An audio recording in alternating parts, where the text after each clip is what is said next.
What's up guys, it's your favorite QB coach and give me 6 months of your time and I'll give you the best golf swing of your life.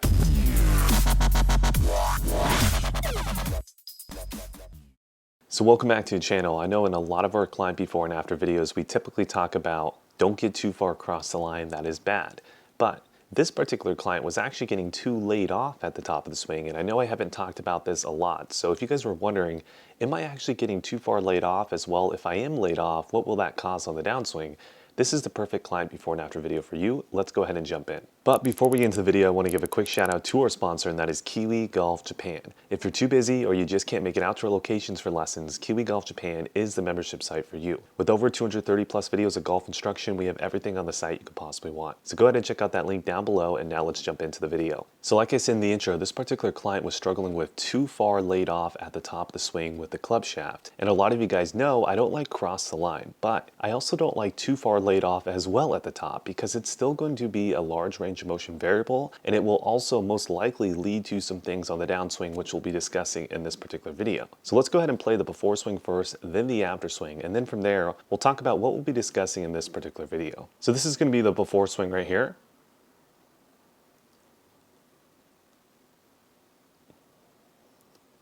And this will be the after swing right here.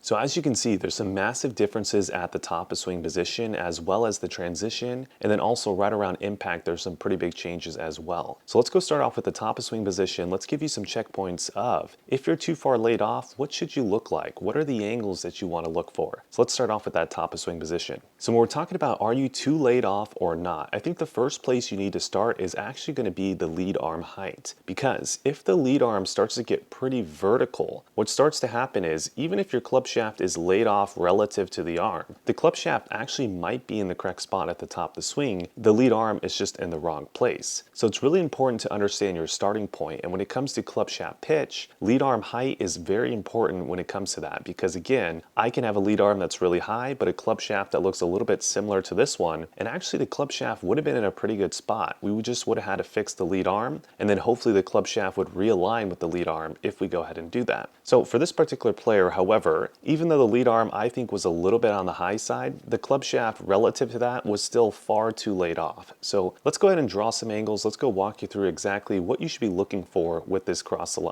this laid off position at the top. All right, so the first line I like to draw is going to be on the grip end straight up, and then you're going to want to draw a line on the club shaft like such. So this club shaft is right around 91 degrees, right? So it's very, very laid off at the top of the swing. Now, typically we like to see the club shaft mirroring the forearm. So in this case, it would be closer to around 54 degrees. However, this player's lead arm is also a little bit on the high side as well. So actually you should see the club shaft a little bit flatter than 54 degrees at the top of the swing if the lead arm is in the correct spot at the top. So using the after swing, we're going to have a much better resemblance of what the club shaft angle should look like. So let me go ahead and draw one for you really quick. So notice how he's right around 50 degrees. This is very close to where you want to be. If we start to see the lead arm getting more and more on the shoulder, you're going to see that club shaft pitch anywhere from 50 degrees to right around 45 degrees. If you start to get into kind of the mid 50 range to high 60 range, I think that's not necessarily the worst thing in the world. However, it's not our ideal position. And then also once you start to get outside like 65 and more, or closer to this 90 degrees like this player, now you're getting incredibly laid off, and then we're going to have that large range of motion variable occur, and it's going to be really difficult to realign the club head to the lead arm at the right time. So now that you guys have a great understanding of kind of the checkpoints at the top of the swing with the club shaft, let's go take a look at what happens when the club shaft gets more so in a laid off position. So as we start to transition, what you're going to find is that the club head is trying to realign to the lead arm.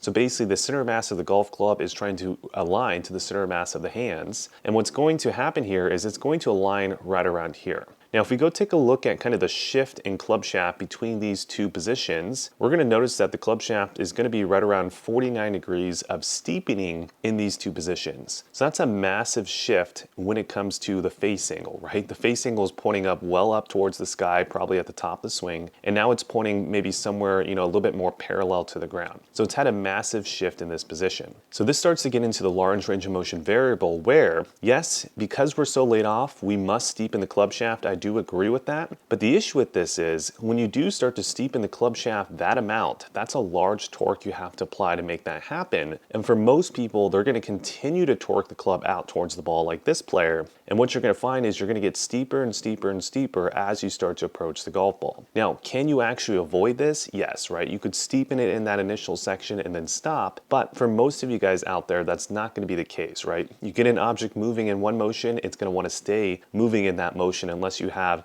a greater or equal torque in the opposite direction. So just like we crossed the line, why make it so complicated on ourselves, right? Why do we want to have such a massive shift in the early transition? Why don't we just get that club shaft in the correct spot? And then from there, all we have to do is essentially just lower the club shaft with a lot less torque, and this is going to be much easier and simpler to repeat out there on the golf course. So as we take a look at the before swing, let's go take a look at what the different club shaft position allowed us to do in transition. So as we start to move down, we're still going to see a little bit of a steepening move as we move down. However, if we go take a look at the angle between these two, let's go see exactly what happened here. So now at this point in the golf swing, he has roughly right around 11 degrees of steepening, which is nowhere near the 49 degrees of steepening. So this means that he's in a much better spot at position 5 as well. He has shifted the face angle a whole lot less as well, which is going to be so much simpler for him in the future to control. Now, would we want to have this steepening move much less in an ideal swing? Absolutely. You know, I always recommend in terms of steepening or flattening, if you can keep it around a 5-degree variance, that's typically really good, and that's not a lot of massive shifting. Now again, ideal, we want to see it just lowering and there would be no flattening or steepening, but if you can keep it within that 5-degree variance, that's going to be a whole lot better. However, if we come from 49 degrees and we're only at 11 degrees, I take that as a massive win in a lesson because that's really difficult to do. Now, because we're steepening the club a lot less,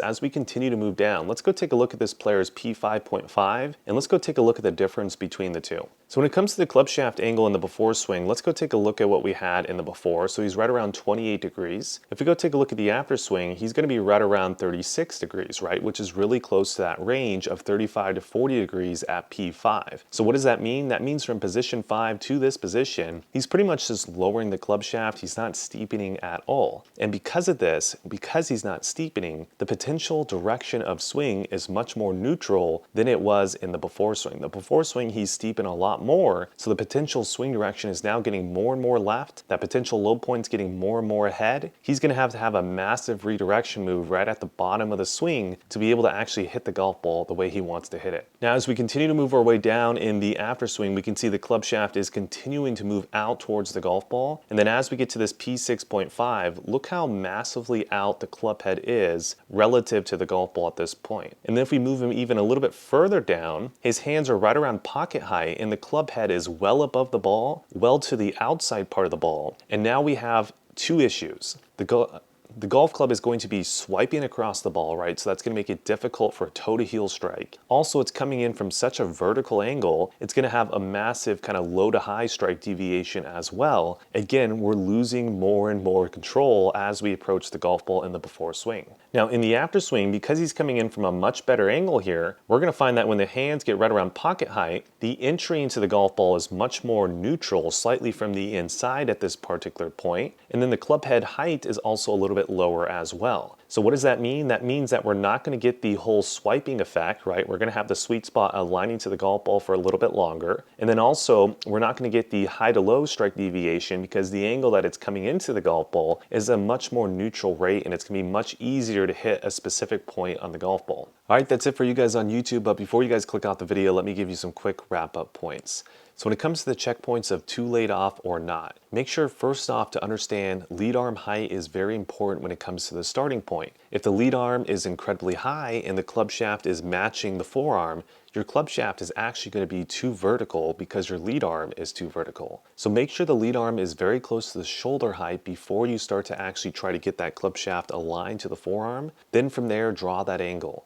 Remember, if you start to get 65 degrees or flatter, that's going to be incredibly flat at the top of the swing. You're going to want to be closer to that 45 degree range, 50 degree range, maybe even 55 is okay. But again, once you start to get right around 65 degrees or more, really, really flat, you're going to have that large domino effect. If you guys are still struggling with your golf swings and you can't do it by yourself, well, that's where the Kiwi Coach 6-month program comes into play. Go ahead and check out our online and physical Kiwi Coach Lesson 6-month program. We'd love to help you out. There will be a link down below. While you guys are on the website, make sure to sign up for the membership site. That does really support this YouTube channel. Other than that, like, comment, subscribe, share, all that good stuff, and I'll see you guys in the next video.